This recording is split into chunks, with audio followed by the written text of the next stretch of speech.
Үрге Муйнак мәктәбе укучыларын без ишек алдында осраттык. Саф һавала, ял вакытында инициатив проектларды хайлау, улар буенча һөйләшү яхшырак уза. 5 проект арасыннан иң яхшыһын хайлап алып, уның буенча фикер алышу, тәкъдимдәр индерү максатыннан укучылар берничә тапкыр йыелыша. Укучылар теләге буенча мәктәптә инициатив бюджетлау проекты өстендә эш башланык. Уның максаттарын, бурыстарын билдәләнек. Был проект безгә мәктәпте заманча иһазландырырга мөмкинчелек бирәсәк. Заман талаптарына җавап биргән мәктәп булһа, укучылар да булыр. Мәктәп булһа, авылда яшәр. Айзилә менән Назгөл үзләре белем алган Үрге Муйнак мәктәбендә киләсәктә яңа мөхит булдыру теләге менән яшәй. Кызлар инициативалы бюджетлау проекты буенча аңлату эшләре алып баралар.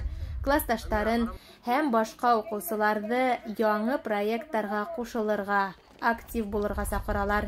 Туган мәктәбем Үрге Муйнак урта дөйем белем бирү мәктәбе республика кимәлендә каралган мәктәптә инициатив бюджетлау проектында катнашу бездә укучыларда зур кызыксыну тудырды.